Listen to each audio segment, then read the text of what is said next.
January 5, 2012. Where? Bedford, Indiana. Time, approximately 7 p.m. Witness, reporter, alone. 66-year-old male. Retired secondary school teacher. Testimony: I had returned home after having dinner with friends at a local restaurant.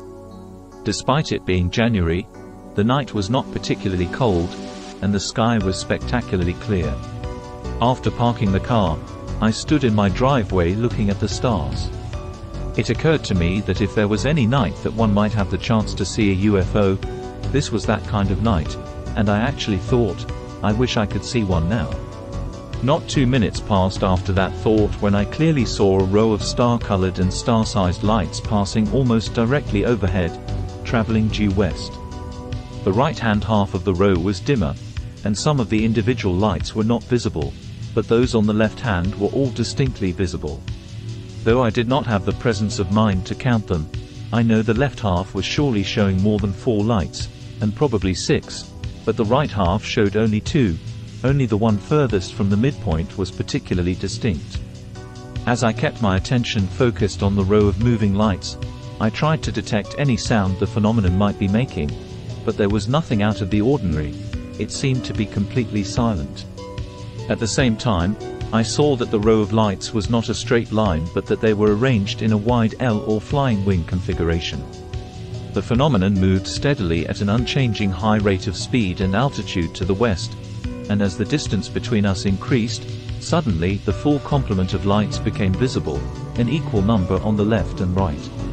At no time did any of the visible lights change position in relation to one another, nor did they blink or strobe or change colors. The phenomenon was in my field of vision for approximately 3 seconds and was then instantly not visible, possibly because it passed below the tree line or below the roof line of my car shelter. After a few minutes, I went into the house feeling elated, and after a few more minutes decided to call one of the people I had been having dinner with and tell him about the sighting. This I did, but since I have brought up the subject of UFOs and my belief in their existence before, I am not sure how seriously any of my friends take my report of this event. Note: Bedford, Indiana is apparently almost directly beneath major east-west and north-south commercial flyways. The reporter has had very frequent opportunity to see both high-altitude and medium-altitude airline overflights, and also nighttime overflights of small to medium-sized commercial aircraft making descent approaches almost directly over his home on the way to Louisville, Kentucky. This event was nothing like those overflights in either sounds, or lack of sound, and sights. Additionally, all the low-altitude flyovers come in from the west and make a banking right turn over Bedford to approach Louisville. They do not approach from the east and then simply pass over Bedford at low to medium altitude. Impressions: although the lights were clearly in a flying wing arrangement, the actual craft in front of them was almost invisible. I actually got the impression that a piece of the night sky was moving across my field of vision. If I had not had the row of lights to focus on, I doubt I would have even noticed its passage. Because of the phenomenon's silence and speed, I simply could not get a good impression of its altitude and physical size, though it seemed to me that it was quite large. Certainly, as a wingspan, it would be remarkable, and the greater the altitude, the more remarkable the size. The next day, I took a ruler to the spot where I was standing, and holding it out at arm's length, estimated the object measured 3 to 4 across at arm's length. Several high-flying commercial aircraft were overhead at the same time as this sighting, but in comparison, they were mere points of strobing lights, and they were visible for minutes rather than seconds. The gradual revelation of the individual right-hand lights, and the nearly instant disappearance of the entire row as the phenomenon sped westward suggests to me that one must be very fortunately at the exact proper angle of observation in order to detect this type of UFO at all. Comments: although I have been interested in UFO reports for many years, I do not spend much time actually watching the skies to spot them in transit. Usually, I only do so a few minutes at a time, such as this one when I was simply pausing on the way from the car shelter to the back door of my house. Therefore, considering the very narrow window of opportunity here, either this was an extremely unlikely coincidence, I'm watching just as it is passing by, or these things are really quite commonly in the skies above us though we simply don't notice them.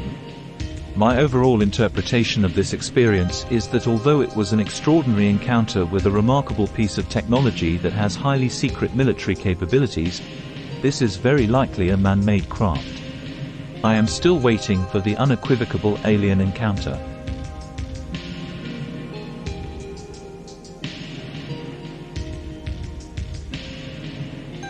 The 12th of September 2013, 9 p.m. Williams, Indiana. My wife and I separated earlier this year, and she rented a house that is in the vicinity of Crane Naval Base in Indiana. We decided to work things out, so I started spending time with her at her house. The time these events occurred happened during a weekend, but I can't recall the exact date, but it was sometime in September 2013. We were inside the house watching TV and we heard what sounded like thunder, so I went outside to check out what I thought was a thunderstorm. I could see what seemed to be a large thunderstorm heading straight towards us. Our prevailing wind at that time of year comes from the southwest, so I'm going to say that it was coming from the southwest heading northeast. But without actually being there with a compass in my hand, I cannot verify for sure that was the correct direction. It seemed like a very intense storm to me, so I decided to watch it as it came in, as I am infatuated with watching storms. As I watched, the wind picked up and I would say that it was blowing a steady 20 miles per hour and gusting to 30 miles per hour. After watching the storm for about 30 minutes, I noticed that it was still hovering in the exact same place, directly over Crane Naval Base. I then started to pay closer attention to the lightning. It was rhythmically pulsing a flash about every 10 seconds. It would do this for a couple minutes and then it would just randomly start to flash. I never seen any actual bolts of lightning, just the light inside the clouds, which at some points looked to be very low to the ground. The thunder was very loud and deep, rolling out a very long time, and every now and then it would give off a sudden very loud bang of thunder. The atmosphere in the air felt electrified and just very thick and heavy. It was seemingly difficult to breathe at times and I felt somewhat dizzy at times while watching this. I watched this for probably 3 hours steady, until midnight or a little after, when my wife made me come to bed. I was waking up several times throughout the night by the thunder, and each time I got up and went outside, and it was exactly the same as when I first started watching it at around 9 p.m. I woke up about an hour before dawn and watched it until daylight, and it was like you flipped a switch at daylight. The whole thing stopped, and the sky cleared up. The next night the exact same thing happened, only my wife joined me in watching this time. As this was happening, we decided to check the local radar, and although there was what seemed to be a severe thunderstorm happening, the news showed clear skies. I attempted to video this on my phone and my camera malfunctioned and would not work. My wife's camera was also malfunctioning on her phone, so we were unable to record this at all. I was able to take one photo at the very beginning of the edge of this storm right at dusk. We were unable to use our cameras after this photo was taken. I feel personally as if the government was conducting some kind of weather modification experiment, as this happened 2 nights in a row and the storm just hovered over the naval base and started at dark and abruptly ended at daylight.